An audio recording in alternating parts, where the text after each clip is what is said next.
Hello, Squirrel Tribe. Happy Monday, my dudes. It is Monday. It is March the 4th, I do believe. And today we have a couple very important things to talk about. One, we do have a state of emergency that we all need to be aware of because it is definitely a scary one. And we also have a mass casualty incident at the U.S.-Mexico border that we need to talk about. But first, I would like to tell you what happened yesterday. So yesterday morning here in the Florida Panhandle where I am, in the Gulf, where it is absolutely beautiful most of the time. Yesterday morning, it started off sunny and gorgeous and just like the best day you could ask for. Low 70 degrees, 71, 72, something like that. Absolutely beautiful. And literally midday, maybe 1 o'clock, it went from sunny to you could watch the fog just start rolling in. It was like something out of the movie, like The Mist. I think it was called The Mist, or I don't think it was called The Fog. That doesn't sound right. But it literally, the change from sunny and beautiful to just dreary and foggy, can't see 3 feet in front of your face it was like somebody had flipped a switch. I talked to you in, not yesterday's video, but the day before, about how the weather just across the country itself, from, blizzards in California to 70s and sunny in Florida to, tornadoes in Chicago and everything in between, how the weather has just been so wonky everywhere, and how it's crazy to me how it's so different just across this country, right?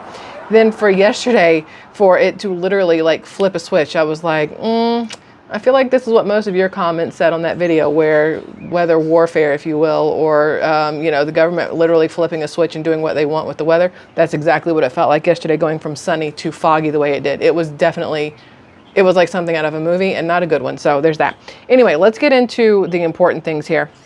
So according to Newsweek, there was a mass casualty incident at the U.S.-Mexico border. And before we even jump into this, I just want to let you guys be aware that I personally am not a fan of them using the phrase mass casualty incident, because it always triggers in my mind death, and the death of people. Mass casualty sounds like somebody has died. And that's not the case. It's just what they call it when there are more than a handful of people that are affected, physically affected by something that has happened. They call it a mass casualty incident. And that's what has happened here at the U.S.-Mexico border. So according to this, what happened is 10 migrants, which is more than 5, more than a handful, 10 migrants were injured after falling from a border wall in California on Saturday.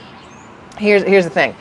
You wouldn't injure yourself falling from a border wall if you wouldn't try to climb a border wall. And I know it sounds like common sense, but clearly that is lacking in the people who decide to try to climb a wall and then fell and hurt themselves. So according to this, the San Diego Fire Rescue Department declared a mass casualty incident after Border Patrol agents sought help for those injured near Borderfield State Park. This is according to a local media, which, side note, Borderfield State Park, like, y'all couldn't come up with a better name besides Border? Like, anyway, I don't love that. I wouldn't buy a t-shirt from there. I'm just saying. It says the victims were transported to areas in 6 ambulances. So not only did 6 ambulances have to leave, tax-paying citizens who might have needed them to go to the border, they had to go there to transport non-citizens to U.S. hospitals to get treatment that will then be paid for by tax-paying citizens. You see the issues here. I'm sure you do. So look, let me show you this. According to this, my iPad keeps sticking to my table. It's got this magnetic case on it, and it sticks all the time. So this is the original wall. Can y'all see that little short wall right there? That's one of the original walls. This is the newer one that they've been trying to build. And yes, I know there's a glare. I hate it for you. I'm sorry, but it is what it is. I don't edit like some other people do. So I have to assume that they tried to climb the big wall because the little one's got barbed wire on it, and that shit would hurt. So I have to assume they tried to climb a big wall, and it didn't work out in their favor, and they fell, and now they are in U.S. hospitals, which technically they got what they wanted. They made it across the border, if you will. They just happened to have done it via ambulance. But according to this, they are in the hospital, and it says here, we see cases on a daily basis of people that are injured from having fallen or burned their hands using ropes to come down the border wall. They said that there was more than 100 people in the area at the time that these 10 fell over the wall and had to be transported. When you ask how they crossed, they say by scaling the border wall. And they said that it had rained, so they thought the border wall was slippery, which caused issues, right? Which, I mean, if that's the case, why don't we just pour olive oil on the border wall to make it very hard to climb up it or down it? So there's that. There are solutions to every problem. You just have to be willing to think outside the box, right? Now, according to this, an anti-climbing feature was added to new sections of the barrier being built at the Friendship Park between San Diego and Tijuana, Mexico. The metal rooftop segments are a prototype, and they will be added to other parts of the wall if they successfully prevent migrants from scaling the wall. Well, Didn't prevent them here, so I think you can already say that maybe not. They say we continue to see an increase in people that are falling from the border wall and seeking medical treatment. Like, y'all know how I feel about this. In this case, if they fall onto the Mexican side, then we won't have an accounting for how dangerous this new feature might be. Immigration has emerged as, of course, the top issue in the 2024 presidential race, which is expected to be a rematch, obviously, between Joe Biden and Donald Trump. And if anything is showing who the Republican candidate's going to be, the fact that Trump is literally wiping the floor with Nikki Haley, I think that's how the phrase goes. I'm pretty sure he's going to be the one that's on the ballot. I mean, he won her state. Pretty much dead giveaway there. So it's going to be a Biden-Trump 2024, if you ask me. And when you have one presidential candidate who is all for closing down the border and another one who's all for letting anybody and their mama through, you can pretty much feel how people are going to vote just based on that, if nothing else. And the reason I bring that up is because, y'all, it just got even worse thanks to this, what do they call it? Hold on, I'm having a brain fart moment today. What is the words? Hold on. Y'all work with me. I can't. My brain is not braining.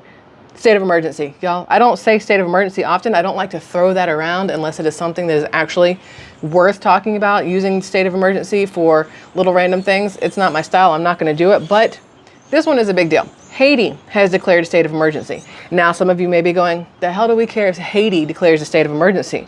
Well, I'm glad you asked. Let me explain to you why you should care that Haiti has declared a state of emergency.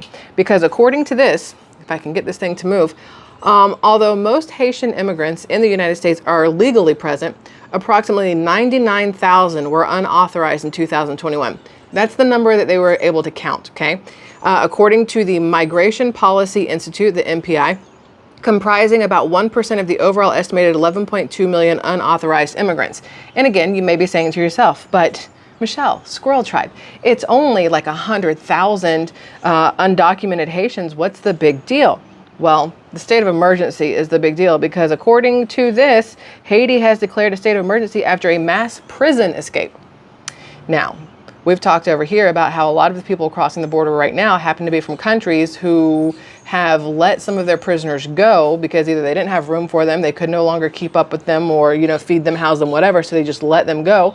And here they come crossing, the border into the United States of America. Well, Haiti, they come here too. So Haiti's government declared a state of emergency on Sunday, that's yesterday, after thousands of inmates apparently escaped from its largest prison during a surge of gang violence that has upended the Caribbean nation for months.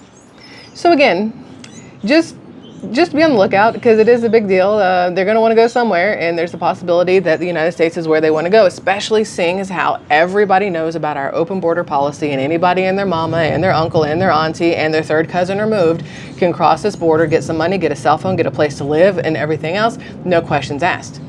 So the government cited the deterioration of security, notably in the capital Port-au-Prince, and increasingly violent criminal acts perpetrated by armed gangs, including kidnappings and killing of citizens, violence against women and children, and looting. This is according to a statement from the Finance Minister, Patrick Boivert, who is serving as acting prime minister right now in Haiti. It also cited the attacks by armed groups on Saturday against the country's two largest prisons, one in Port-au-Prince and another in Croix des Bouquets. I don't have an accent, so it doesn't sound French when I say it, sorry, which led to the escape of dangerous prisoners and caused deaths and injuries among police and prison staff. Literally stuff movies are made of here, just so we're all fully aware. A United Nations source said Sunday that around 3,500 prisoners are believed to have escaped Haiti's national penitentiary in Port-au-Prince during the weekend.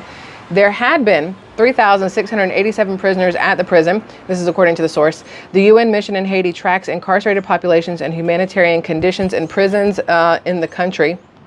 According to Haitian lawyer Arnel Remy, head of the collective of lawyers for the defense of human rights in Haiti, a total of 3,597 prisoners escaped from the national penitentiary. Now, have they caught them? No, but I need you to understand that, it's going to be really hard to see once again, but y'all can see that there. Broski with a full face mask, standing on cars. It's not exactly a pretty scene in Haiti right now, and heaven forbid any of them make their way through here. Now they're supposed to have general elections in Haiti, and they're saying right now, Caribbean leaders said on Wednesday they agreed to hold general elections no later than August 31st, 2025. So about a year and a half before they have to hold some sort of election there, just so you're all aware. This is a big deal, okay? With what is going on with our borders and the lack of control at our borders, whether it's through Texas, whether it's through California, anywhere else, there is a lack of control at the border. And if any of these criminals, legitimate criminals from Haiti, make their way through South America and up into the U.S., that's just more violence and gangs and nefarious people that we have to worry about coming through the open southern border. And it's a big deal.